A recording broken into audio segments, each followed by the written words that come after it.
The companies winning with AI aren't the ones with the biggest budgets. They're the ones who are starting right now.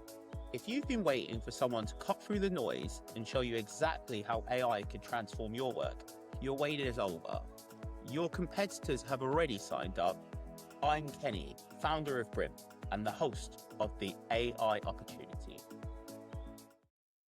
Welcome to the AI Opportunity. So this week I am joined by Erik Nakamura. Welcome, Erik. Thanks for having me. So we're so lucky to have you this week. Erik has got an amazing background. He has led finance at a number of very large organizations, really someone who's at the cutting edge of what's happening with AI. And personally, Erik, I'm super excited to spend some time with you. As we've already discussed before, the AI opportunity is all really about how do we help the audience, which tend to be COOs, CFOs, CEOs, understand what is happening in the world of AI, really stripping away all the sort of BS and hype and nonsense and helping people understand, what is really happening. And I think who better to have than someone like yourself who has worked for, 1,000-person plus organizations. I understand a listed business and, is dealing with really large sums, both of corporate expenditure, large revenues, and really having to think about technology but also risk. And I'm gonna jump straight in, really, which is, let's start with, if you could tell us a little bit about your general sense of where you think the world of AI is right now, and what's your impression of how things are out there. Maybe I could do a little background on myself in that. Of course, please do. I started 25 plus years ago in the Bay Area in Silicon Valley. Started in the Bay Area during the dot-com explosion and subsequent implosion. If you remember that time where people, websites, blogs.com, here's $50 million. Do you have any revenue? Nope, but I have a bunch of beanbags and ping pong tables, right? At the end of the day. So that technological revolution was a piece of kind of historically the technology bed of evolution. And I see AI as another, obviously it keeps on extending, right? We talked 40 plus years ago about the Terminator and machines taking over the world. Not that they're taking over the world, but that's closer to reality than it's not right now. So I think for myself, as I look at it as a investment or capital allocation piece of what I do in my role, we have to understand it. Really, we have to prompt it. We have to use it. And we have to be adopters. Don't be fearful of it, but understand it, research it, and you're going to treat it like any other investment, but understand what it is, the risks about it, how you can review it, use it to be more efficient, to take away mundane tasks. And so I think a really exciting time in our evolution, but also scary for some people as well, because they're thinking it's taking away my job. And I really look at people as being managers of processes, as managers, and being more strategic instead of being the process, managing a process, right? Instead of being an AP process, manage an AP process, and then really find ways for continuous improvement through that. And so I think it's a really exciting time, but also understand that we have to understand it fully and the risks of where we're headed and what we're taking on and adopting. Yeah, I think there's so many themes there that you've pulled out that I'd love to delve into a little bit, if you don't mind. I guess one overarching question is you've obviously worked in finance and been bridged by technology for 25 years now, which is amazing. In the last sort of 5 to 10 years, what do you think you've seen has been the biggest change in the way that finance teams are thinking about technology and thinking about transformation? Great question, Kenny. I think for me, I've always pushed our teams to be technology pioneers, shall we say. I want to put the right people, put the right process, and put the right systems in place to create scale. Right? There's a lot of things that in finance that we do, closing the books, forecasting, budgeting, that can be, redundant processes. But how can we use technology and create the right process, get the right people in place first, put the right processes in place, and then find how to wrap technology around it to create efficiency. So I really, over the past 10 years, for my teams, if you've talked to anybody that works with me, is let's focus on being smarter. How do we work smarter, not harder? And how can we leverage technology to do that at the end of the day? Nobody in the organizations I work for are talking about the close or the audit or the tax return or payroll or that forecast or that budget, right? If anybody's talking about those things, Kenny, something's wrong. Usually people, they're never going to tell you that was a great close. That was a great audit. That was a great tax return. No one's ever going to say that. If they're talking about it, something's wrong. So what I want to do is put the right people, process, and systems in place for that infrastructure so that can scale. And we're invisible a little bit on that end. Those things become processes and not events. And technology can help us do that. And then what we do as finance people is we extract information and data, KPIs, metrics, and information. And what story are we telling? What are the whys, not the whats? And historically, accounting or sometimes finance has been here's the what. We want to tell the why. And what are early indicators of things that are going well, things that are not going well, and what recommendations or suggestions do we make? Because we are business people. We have high business acumen. We can help be strategic and help run the business and make suggestions on how to be smarter, where we see investments working well and those types of things. If we're just the what people, we're not doing the right service to our business partners in the organization. We need to be the why people and the driver people from that. And I think that's what's really exciting that I'm seeing. And I try to push my teams to be value added. I think there's so much there that's just super interesting to me. I think the first is the idea of not hearing the word close or forecast, or that's where you hear every day around AI, right? When it comes to the intersection with finance. And it's really powerful how you sort of see your role as an enabler, right, of the business. It's almost success is that, I guess, the organization can have confidence that Erik and his team have got it nailed, and it's working. It's kind of like a beautiful car, right? Like, you never want to know how your motor is made in a car. The minute you try and figure out what's wrong with your car, you're really learning how a car functions, right? So yeah, no, super, super interesting framing and makes a lot of sense. I guess in terms of what you've discussed, one of the things that I've pulled out is that kind of evolution. So looking ahead, so there's where the world has been when it comes to finance. What do you think the evolution of finance and technology is going to be over the coming years with so much change happening? Being great business partners is really one of the things that I think finance can add value to organizations. As I look at finance, we have to understand the business overall. Where are we allocating capital? What is our strategies? What is our values and where are we headed? And then each department, operations, product, engineering, finance, HR, legal, marketing, sales, what are they running their businesses? What are they doing? How do they measure them? And how can we help enable them to work smarter and faster and better and be more efficient at the end of the day? We are kind of the connective glue across the organization because we have to forecast and budget their departments and understand how they run them. And not just from a finance perspective, but what are their KPIs and metrics? What are they looking at? And does that all tie together cohesively to the value prop, the strategy of the organization overall? And so I think that's where somewhere, as I look at finances, the history is important because it tells you where you've been. Now, you need to know that, and that can help predict the future, but also it can tell you what you did wrong and what you need to improve. And that's one of the things that I kind of approach it is that history, we have to look at ourselves as continuous improvement organizations. We always have to get better. And if you look at and you're critical of who you are and what you did, you can always look at how you can get better, and that makes you better for the future. And so you don't have blind spots. You're not making the same mistakes over and over. You're getting better. You're getting better data information. We're leaning in this area because we saw some success here. Oh, let's invest in this area. This wasn't working so well. Well, why wasn't it working so well? So I really think that the business partner and have high business acumen is super important. The compliance piece of what finance does, it has to happen, especially public companies. You got taxes, you got audits, you have 10Ks, 10Qs, controls. You have all. It is important. It's not the most sexy part of the business. It's needed. But no one's ever investing in a company because they have the best controls. True. Right? Your controls are amazing. Your tax return was amazing. Your audit was a kick-ass audit. No one's investing because of that. People expect it to happen. And like you said, if they're getting into the weeds of what's wrong or how your car is not working, we're not doing our jobs. And so that's why I look at it as like, how can we support growth on the top line and bottom line by looking into the future and helping that organization be strategic and have high business acumen? It's really fascinating because I feel like every CFO or financial leader really wants to be that business partner, right?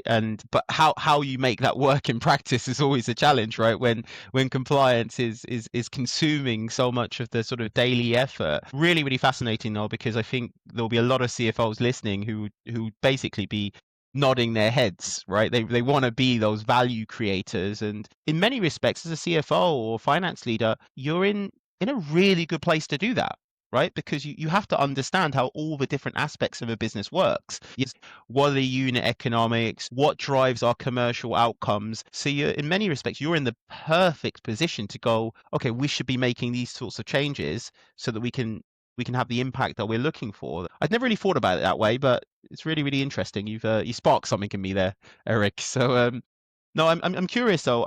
I guess, like I said, a lot of CFOs will be listening to this and going, okay, well that sounds great, but I'm spending 70% of my time on invoice reconciliation, end of month closes. Maybe you can give us an example of, how technology or even maybe a strategy or a process that you're working with now that has kind of helped you be more of that business partner, especially how AI might have been able to help you and how you might have thought about that. Yeah, usually when I go into organizations, the compliance piece, a lot of that, I want to make it processes, not events. A lot of times they're events. The close is an event. The audit's event. So if we make them processes and really focus on process improvement and really looking at how to get better at what we do, how can we cut time out of the close? How can we make it faster? How can we get better information and data? How can we reconcile? And AI could be a large piece of that, right? So if you think about AR, for example, a lot of companies out there, they can help you automatically send invoices, dunning letters, collections. You can set up rules and stuff like that. And it can write it in your voice, right? Because you can put the data into a system and say, make it sound like a CFO, make it sound like you're a collector. You can do those things. You can reconcile AP. It can make things look up things and reconcile it. So it makes it faster. So a lot of the mundane work that used to happen in the back office where people are processing and doing these things, we can find ways to be smarter, right? And if we're smarter, we can add more value. And we don't take as much time to do those reconciliations, but we can look at the process and say, okay, where are the speed bumps? Where are the bottlenecks? Where are the things? And then let's remove blockers. At the end of the day, the important thing is removing blockers. What is holding you up? A lot of folks have been doing these jobs for a long time, and they know what the pain points are. Like at the end of the day, and they've been telling somebody maybe for a long time, this is the pain point of my job. Well, let's remove it. Right? Why is it a pain point for you? Well, it takes me 5 hours to do this or 6 hours to do this, and then it doesn't reconcile. Okay, well, how do we cut that time down? How do we make that reconciliation faster? And what do you normally find? What is the 80-20 rule?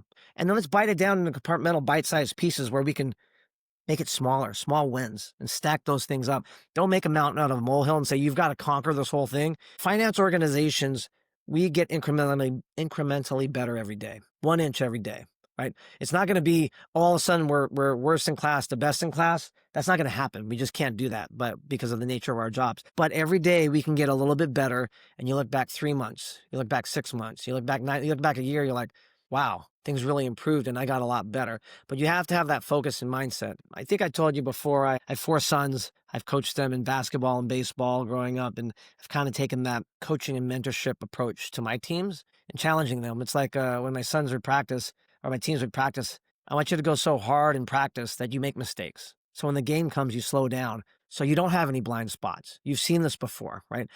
And if I want my teams to make mistakes, I want them to learn from it and get better. That means we're pushing to get better.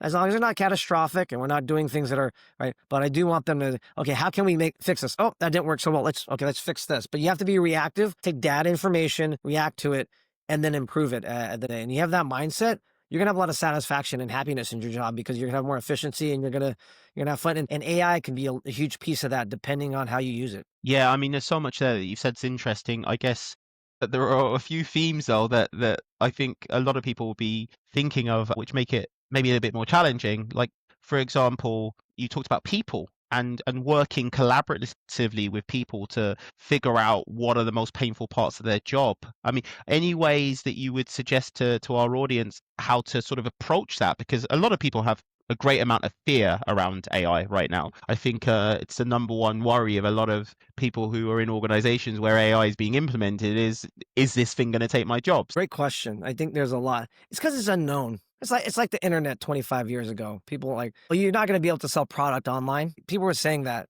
if you don't sell services or product online now, you're dead. That's probably taken over. There's success stories like BB and Hurley, they've moved from brick and mortar to online. So people have to adopt. And I think that's where, if you look at people that are fearful, it's okay. Why are you fearful? Okay, it's going to take my job. Well, what in your job do you think it's going to take? Well, when I do this reconciliation, I have to match this invoice. I have to do a 3-way match, PO, invoice. And, do you like doing that part of your job? No, not really. Okay, well, let's get rid of these hurdles and blockers. Well, let's figure out how we can do it for you. Well, if you didn't do that 3-way match, what could you do better? Well, I could process the AP faster. You can. Okay, so now you're starting to you're closing the doors of fear, opening the potential, or what the art of possibility out there. So getting people to see the light, like this is a piece of what's coming no matter what. So we have to adopt it. It's coming, right? It's here. But we have to understand it. I think the other piece is it's not just automatically going to do your job for you. No, it can't. It's only as smart as the data or the LLMs it is pulling from, right? And at the end of the day. So it still has to be treated maybe like a human, like human intelligence. You have to review it. You have to prompt it correctly. You have to give it the right instructions. Like if you're going to do a Dunning letter, for example, if you say, just give me a Dunning letter, it'll give you a generic one, right? If you tell somebody or AI to say, give me a Dunning letter in California for an invoice has been outstanding for this amount for this many days, it's going to be smarter because why? It has more data. So you have to understand giving the right instructions and data information to a human or AI is going to be so key. And I think that's a cool part when you see people's lights going on when they start doing that. They're like, this could be very helpful. It's just not going to take my job. It's going to enhance my job and make it better. But I also have to understand, I have to treat it like a human in a certain way, that you have to review it and give it the right instructions and prompt it correctly, because it's not an automatic, just tell it to do something and it's going to figure it out. You have to prompt it and give information and data to give you the right answer. I pulled out from what you said is that there are a couple of things that are really important to tackle with staff, right? One is to help them reshape their mental model, right, around seeing it as a risk to them and seeing it more as a sort of an opportunity, right?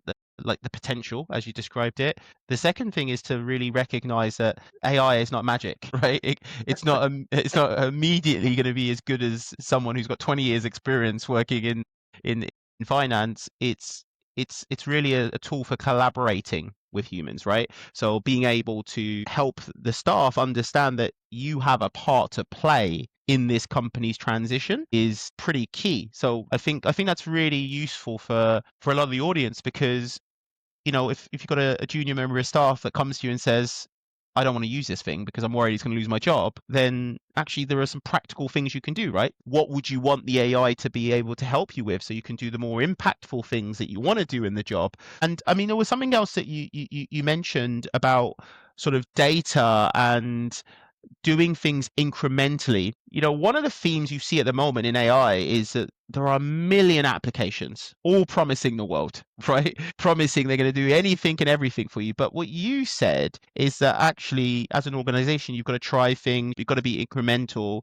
There's a disconnect there. And it'd be good to understand how you think about implementation of AI versus kind of where the market is. Okay, another great question. I think we sell software to courts and court systems and stakeholders around courts. And so we're transforming those organizations from being analog to being digital. And so they're taking steps in their evolution of technology adoption as well. So I think it's important.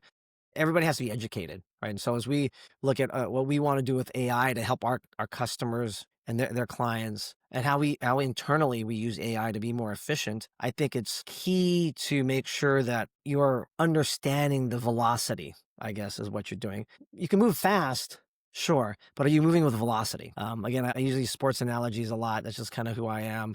I see my sons or there's teammates or people that play, and I always tell people, play fast, but don't rush, right? I have someone that I work with. They say slow is steady, steady is fast. But if you understand, that means velocity and your effectiveness. And so you can adopt AI in a quick manner and do these things, and it can. But if you don't understand your velocity and where the blind spots are and the prompting and reviews, and you can make quick mistakes that maybe you don't want to do, right, at the end of the day. So it can help quickly. And there's certain areas where it just makes sense, like matching things, looking things up, mundane stuff. Sure. When you start getting to more complex things, like, okay, what do we want it to do? And how would a human approach it? I look at it sometimes, like how would we prompt it with a human? How can this make it faster and look up this information, especially when it has these large databases where it can look up tons of terabytes of information within minutes that would take a human hours or a day. We just have to verify some of it. Let's review it for reasonableness. Does this make sense? This seems a little off. Okay, let's verify that, right? So it may be a little slower, but again, it helps protect you for your blind spots. Yeah, that's really interesting. I think the velocity point, I love the metaphors. very visual in my mind, right? And I think the velocity point's a really interesting one because I mean it's really about direction, right? So it's speed at which you move in a certain direction. And that's a really powerful metaphor for a lot of organizations because big challenge for a lot of companies right now is like what and how when it comes to AI. It's not even, is there a vendor I can work with? Are there tools? I mean, I think there's more tools every day. It's a lot of it is like, okay, but what can I do and how am I going to do it? How would you advise similar leaders to yourself about how they can approach those questions? Maybe you could give us some examples of where you've used AI and what those outcomes have looked like, because I think that's the real challenge a lot of people are having right now, Erik. Another great question. I always get back to, if I look at organizations, what's your value prop? Who do you want to be when you grow up? Who are you? Where are you heading and where are you going? What story are you trying to tell? At the end of the day, right?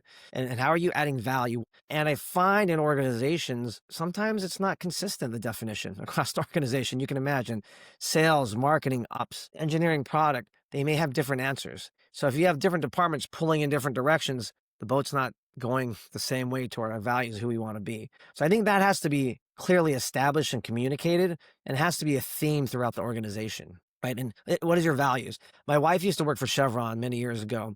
And before every meeting at Chevron, they would do 10 minutes, a safety tip, because safety was something that's extremely important to Chevron, as you can imagine. If they're not safe, it's not good, right? But that was a value they led in some of their value props. So everything they did has to revolve around that one of those values, right?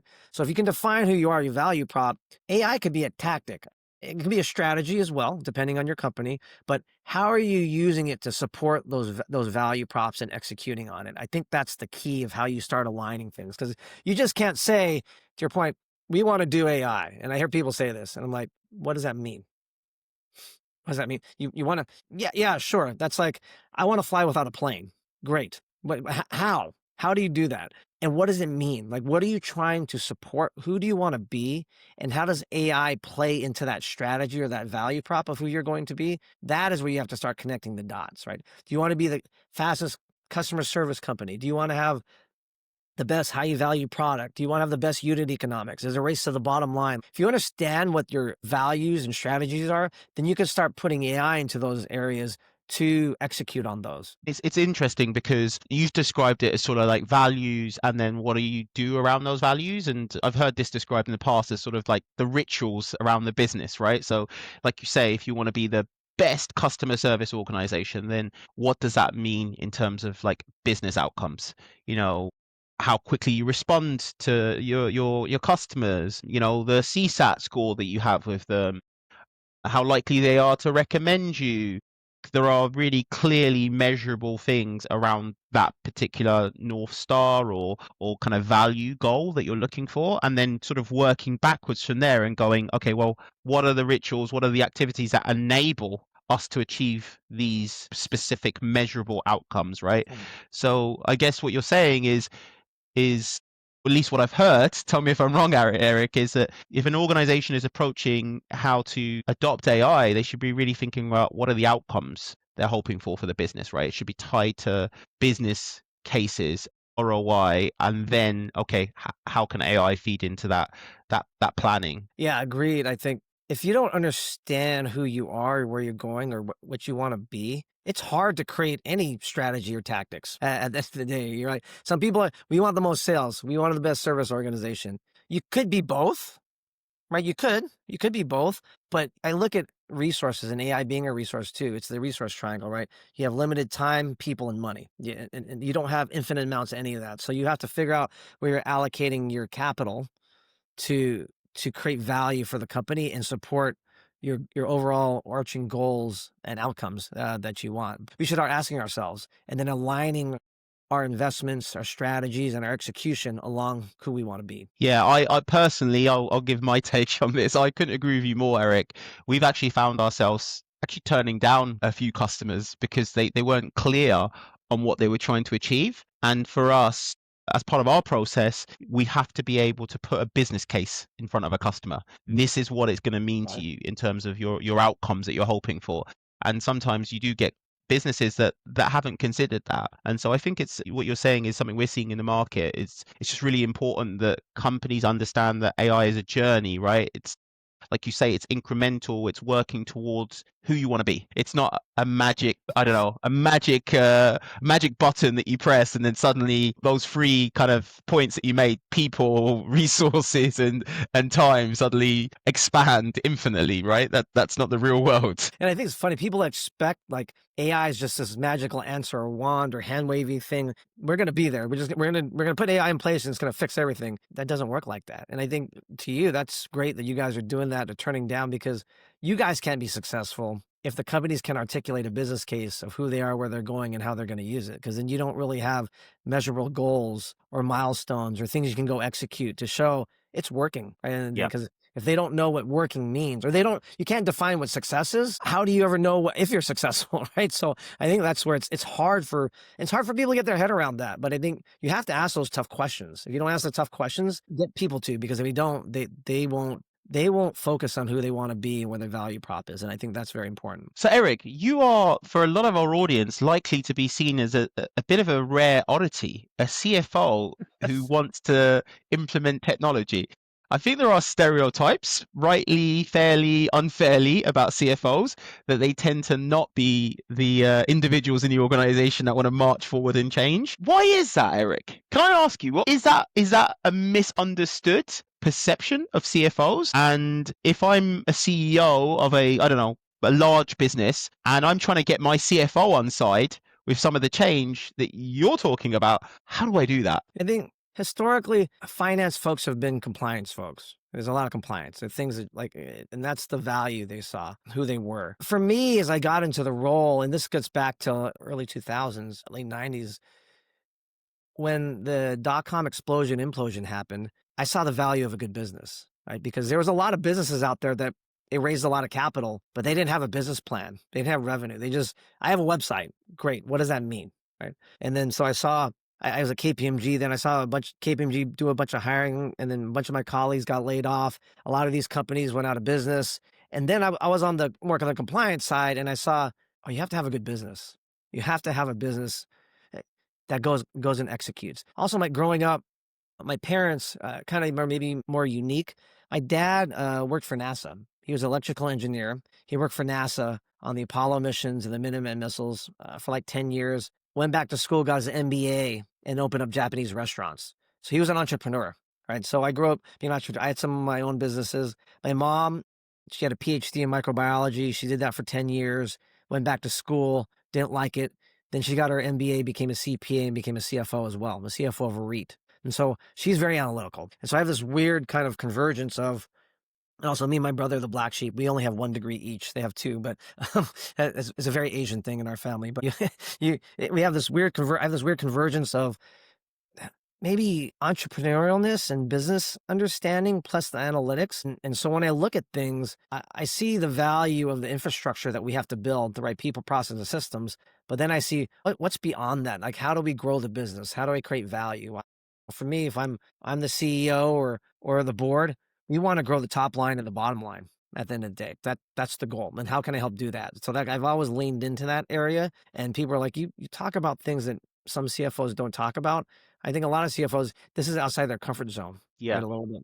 And you have to be able to build relationships and talk to others and be a good business partner and build rapport, understand the room, be assertive but diplomatic is what I tell my teams. Sometimes the messages that we communicate are the most popular, but they have to be factual. But we have to build trust and rapport with people. So sometimes we have to have tough conversations like, sorry, we're going to have to cut your budget, or we shouldn't invest in this area. It's not going well. If you don't have those relationships with these teams and people, if there's no trust there, it's difficult to have those conversations, right? And then they can, and people that are insecure, they can feel like you're attacking them. They'll get defensive. And so that doesn't work well. You want to be a leader at the end of the day, regardless of who you are. If you want to be a CFO, you need to be a leader. And sometimes I say, I'm the chief feelings officer. Sometimes I'm the chief fun officer. So there's different ways to go about it. But I've said this on other podcasts, I'm not the CF no, I'm the CF grow. And that's kind of what I've kind of leaned into from that perspective. I love that. Not the CF no, I'm the CF grow.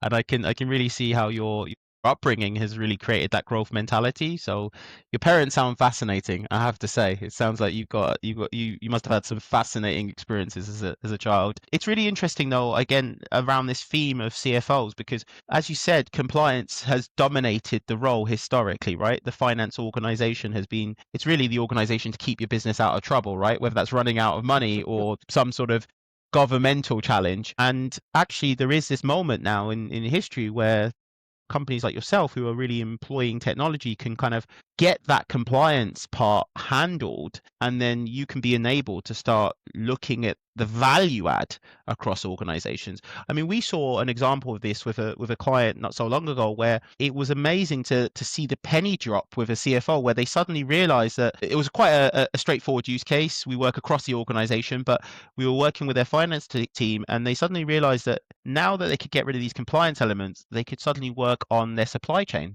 and whether or not they were getting good value across their supply chain. And this is a sort of private equity large business.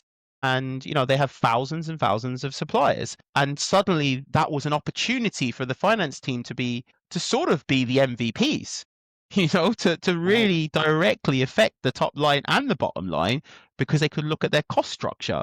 Because like you said, the team could look at how AI could enable opportunity, new value creation. How would you go about communicating that to, I don't know, a CFO friend or any networks that you're part of? There is a real career opportunity here for a lot of CFOs, right? In this moment in history. I hear this all the time, right? And you sure. I need more people. I need more resources. Everybody, no one ever says I have too many resources. I'm I'm good. I don't need more. Everybody else says I need more resources. I don't have enough time, right? And so that's how I frame it. Is like, okay, a lot of times an organization, it's about capital allocation too, right? As finance leaders, we have to be smart to allocate capital to create value. If we need to allocate to marketing or sales to drive the top line, or you need to allocate to operations to drive the bottom line to be more efficient, right? We need to do that, right? And we have to lead that way. So we're not going to invest more into finance sometimes because it's not seen as value added, right? So how do we work smarter? How do we not need more people or resources? How can we leverage AI to do that? So there's a huge opportunity there, I think. So everybody's always too busy and has too much going on. Well, how can we leverage AI to be more efficient in those areas?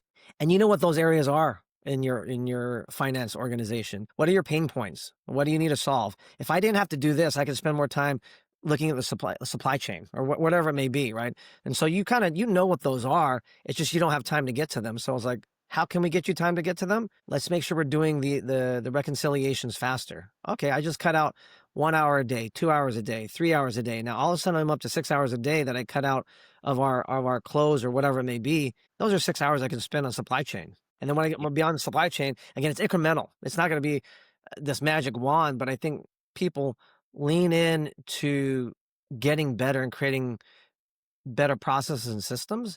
And then you can be more efficient and you can focus on making things better and helping the bottom line. We're not top line drivers per se, because we can't go out and sell, but we definitely can create better unit economics for sure. Love that.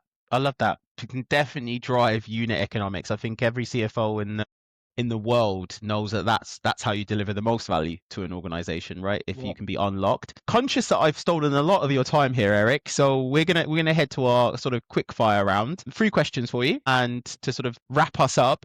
The first question you've somewhat spoken to, but I'd love to ask you just directly, what do you think the biggest opportunities for finance leaders are right now when it comes to AI? One of the really interesting things for me is the forecasting and budgeting aspect. You're forecasting and budgeting, they could look at trends, they could pre-populate it for you. They could also show outliers, like something's odd here. This data pattern doesn't make sense. Because when I'm looking at forecasts and budgets, I'm going it through in detail, like, okay, what are our drivers? Does this make sense? And these things, what has our history told us? Have we executed? Should we discount any of this revenue? Should we push it out? What are the expenses? What's the trending? Like on certain things, if you don't have drivers, I think that's a great opportunity to make things faster and better, especially forecasting and budgeting, because it can pre-populate a lot of it. And a lot of these softwares are doing it already for you, which is really, really exciting. So I see that. Also, a lot of maybe the more back office tasks of accounting can be done. Like I said, I mentioned AR, AP. There's things in payroll. I know there's payroll systems that already, when you look at payroll, you look at period over period changes, right? If it can pull out those changes and tell you what they are already, you don't have to do it yourself, right? Like what changed? Oh, well, this person got hired, this person got laid off, they changed their contribution. And some of those systems are doing it already for you. So that makes us faster, right? At the end of the day, it makes us more efficient. So we can focus on supply chain or product or unit economics. So I think there's huge opportunities across the finance organization to use AI to make us faster. Brilliant, brilliant. I think so much value there in what you've just suggested. Moving on to the next question, if you could offer one piece of advice to sort of finance leaders around getting started when it comes to the change that's happening in the world and the opportunities for finance leaders, what would it be? Keep your eyes and ears open on everything.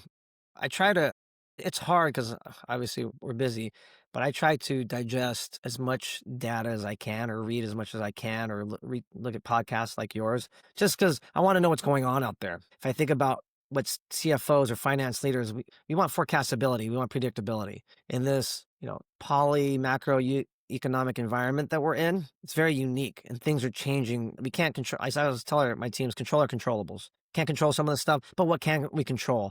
And what data information is out there to understand what are the headwinds, what are the tailwinds, what's going on, what are things that are upcoming, so we can plan for it at the end of the day. So I would suggest take the time. I know everybody's busy, but take the time to digest what's going on because I think it's important, especially for finance leaders. Because if you're blind to all that, you have a blind spot, it's going to come and you're not going to be ready for it. Super interesting. I love that. The idea that this is coming and you've got to be prepared. And that requires that intellectual curiosity, which clearly you have in spades, and I think much of our audience will do too. So that makes a lot of sense. And I guess taking on to our final question, really, which is there any sort of books that you might recommend or habits or articles or any piece of learning that you think has really helped shaped the way that you think about leadership, the way you think about the role that you do, and has helped you to sort of to where you've got to in your career, Erik? It's always good. We like to share and pay it forward and try and deliver value to the audience. Network knowledge, as we say. I think one of the things is mentorship and coaching. Talk to folks that are out there. I don't know everything. You don't know everything. We don't know everything. There's people that are in areas that you can always learn. If you're not learning and growing, why are we here? Let's go learn and grow and get better. And you have to be confident but humble. Be confident enough to say, I don't know. Be humble enough to say, I don't know, but confident enough to say, I'll go figure it out. That's what AI is great about. There's a great thing about AI. You can go figure it out. Google before that, right? And you have another thing called a network. Go meet people and talk to them and go learn from others. I think from a book standpoint, there's a lot of, Patrick Lencioni's got great books. Obviously, there's this great book by Ben Horowitz called The Hard Things About Hard Things. And it's about building businesses. And it's just a really, really great book to make you feel, I'm not on this journey by myself. People have gone through this before at the end of the day. And I think that's where people feel like, if they feel like they're on an island, they don't go talk to people, go learn, go grow. Another good book is Scrum Inc. Scrum is a agile mentality, is something that people do generally for engineering and product development sprints, but you can implement through your organization. Right? Being smarter, working smarter, not harder, breaking down to smaller pieces, getting small wins, right? What is the art of possible, right? I always tell people, let's focus on what we can do, not what we can't do. I hear a lot of things in finance, we can't do this, we can't do that, we're too busy this. Okay, what can we do then? I think that is a perfect thing to end on. Honestly, it feels like some of those books I've read myself, and I love The Hard Thing About Hard Things. I think the psychology of leadership is as hard, and it's amazing to see other people that have gone through it. I love the summary you just said, though, about what can we do. Having that can-do attitude is a big part of leadership, is a big part of being able to bring your team forward, right, into this sort of new world that we're entering, right? Yeah, fascinating. Some really, really helpful tips there. And Erik, I've had so much fun. I hope you have too. I have. Thanks a lot, Kenny, for having me. It's been great chatting with you. I love the conversation. Yeah, likewise. It's been real fun, and we are definitely going to have that drink when I'm in LA. So I'm going to hold you to it. Well, don't threaten me with a good time. Okay, thanks so much.